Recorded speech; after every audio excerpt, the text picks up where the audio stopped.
This is Xavier at a Floral Fundamentals photo shoot, or a step-by-step video, as we call it now, a new thing. It's quite cool.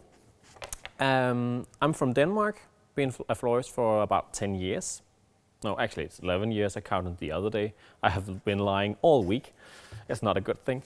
Well, so 11 years it is actually. So I'm down here in the Netherlands doing stuff with wonderful flowers. We got some really nice growers here. So I guess this is just what we're gonna do. I've taken a little piece. Maybe that would be a lie. A little bit bigger than a little piece. So I thought about doing a table decoration for you. So I'm gonna do that. The base is mainly, no, not mainly, only being done by Mulder Asparagus. So I just think I would start displaying it all around this plate. So I just go make, well, I got a round shape in the middle, so I would think it would be most nice just to do a round thing. Whoops.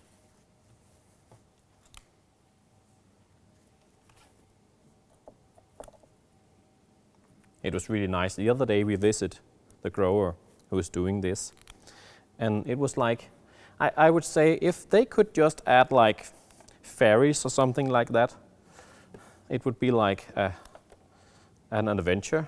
They could charge people for going there, because there's all these rows of this really beautiful green stuff, asparagus of course, and we saw a lot of growers, but it was the onlyest of them who was growing directly in the soil. It was really nice. It gives sort of a really authentic feeling about it. I like that. Somebody promised me that there would be animals. There was no, so somebody was lying. Well, you see, Danes like animals. We like nature. That's a real Danish thing, I think. So a cat or a dog would have been nice, but no, there was nothing there.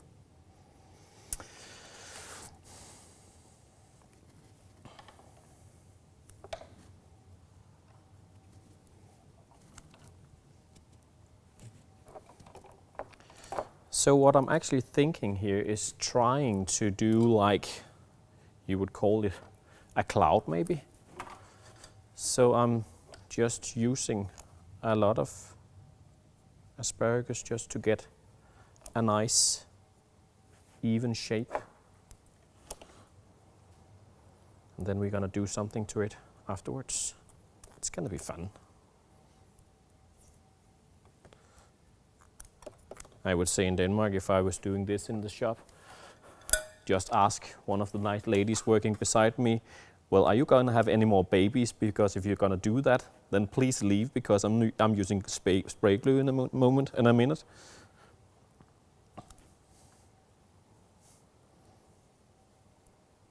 No one leaves. Maybe they're too curious. But it's a nice technique, a nice way to control this. Honestly, I really like the airiness in it, but I like it to be a little bit more controlled. My personal style tends to be quite controlled. So it gives me the opportunity to do what I like. Another really good thing.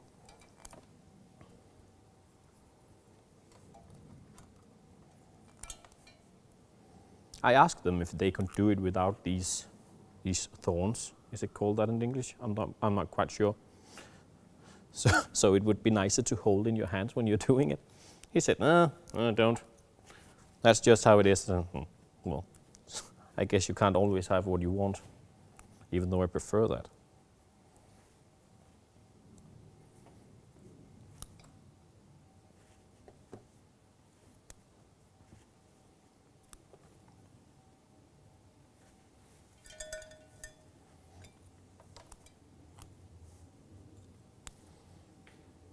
So just a nice, settle, even background to arrange my flower in.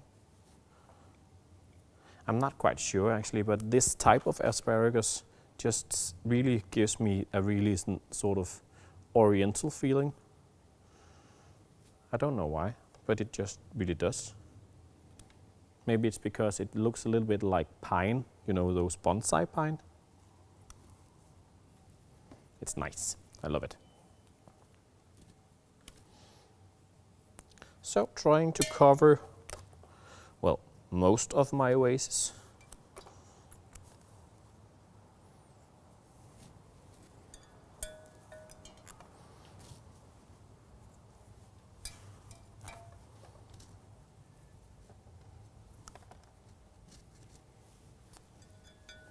Well, I guess we'll use this one later.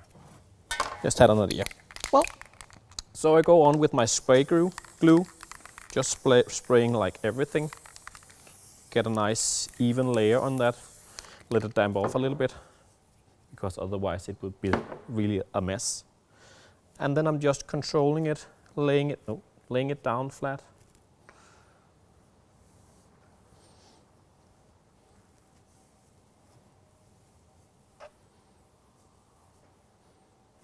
Try not to pull them out while I do it.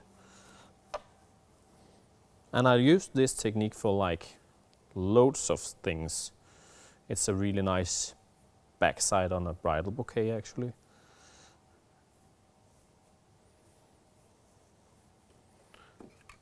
It gives you the opportunity to sometimes, well, in Denmark, asparagus got the reputation of all the green stuff is going off. So I just think if you spray glue it, it won't. But it can be used for bigger structures too. Just giving me this controlled, really nice form. I like it. So going on to a bits of flowers, I brought like these really awesome Viburnum from Mediaverdi. We visited that company too. Like, that was one of the sweetest things I've seen this weekend actually. Being there, having one of the sons telling how his company is. I like it. They grow Dianthus in the fall, and they do this in winter. And right beside him, there was his dad. Is it his dad or granddad? Well, he seemed really old. Maybe compared to me, I don't know. Well, he was just working there, like, well, in Denmark we got a huge talk about when to resign from job. He passed that age like ages ago. So he showed me how he worked, packing everything. I think that's what you get when you go down here. It's like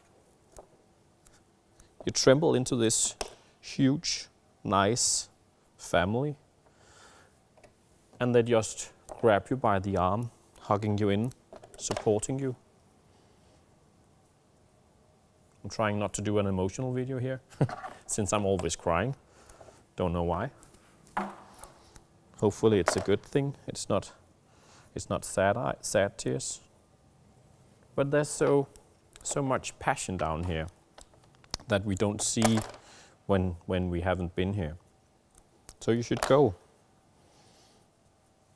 So I'm just using a part of the dish because I used some time to show this nice green, so I don't want to cover it all.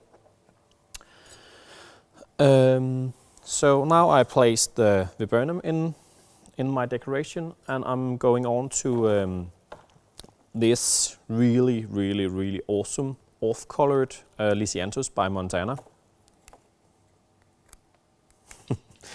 Yesterday I was asked by a couple of growers, well, what do you like? And I say everything that got strange colors. And so I was asked, what is strange colors? Well, like this is like rotten meat color or gasmic color or something like that. I don't know what I would call it, but it's nice. I like colors that I just can't just place in the normal color circle. It gives you, I think, some wider opportunity to choose to work design-wise.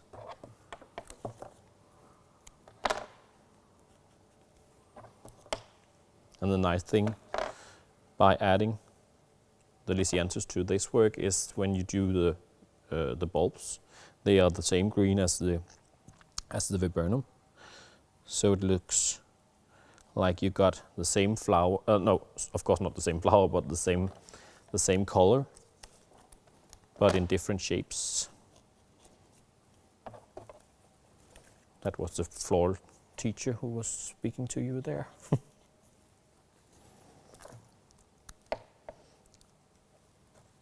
But the open flowers actually draw that color quite nice to it too.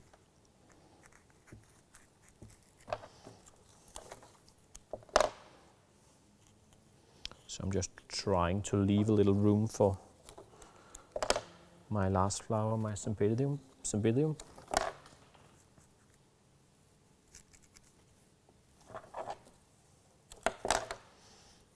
Which actually is gonna end up like the queen in this work.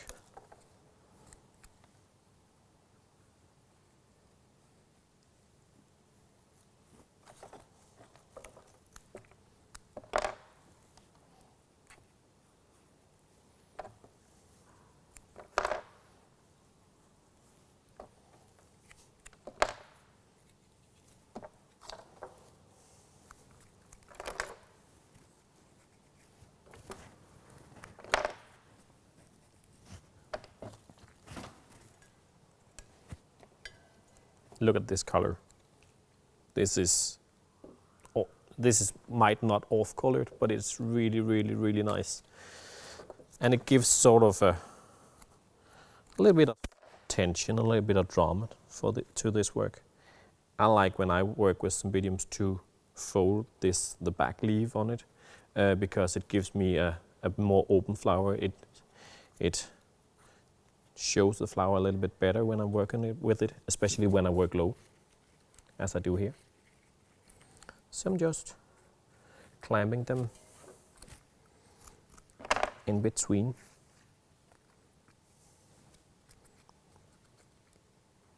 So I should just do what I just told you. So I would just open it.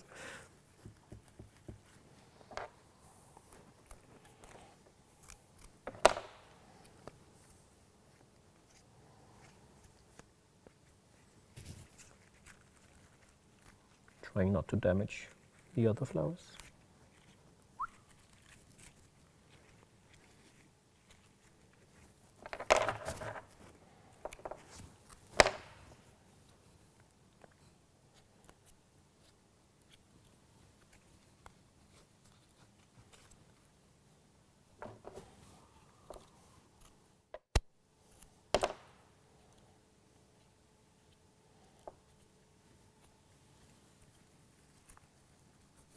So this is the second time I visit Floral Fundamentals, and that nice lady, Alison Bradlett, should stop being so polite and to ask really stupid questions. She asked, "Is it okay for me to ask you to come back?" Seriously, that is the most stupidest question I've ever heard. Of course we'll come back, unless I'm working, of course. Then I maybe just phone in ill, so I can come here work again. So I just place my flowers in this half moon shape, and I just, when I was working with this asparagus, when I started working it, I found this one that was a little bit more open. So I think I would just use it as a last thing, just to bring the story of my my ground on this one. So I'm just gonna place it in between, but over all the other flowers, just creating this nice depth. Oh, that's an awful English word. Depth. Well, don't think it's like that. You can read it in the subtitles maybe. So that would be a table decoration from my hands. Just gonna place this one in water, using it for another thing later, since I didn't use it all. Yeah, that was it. So I hope to see you soon, hopefully sooner or later, doing other nice cool stuff. Bye.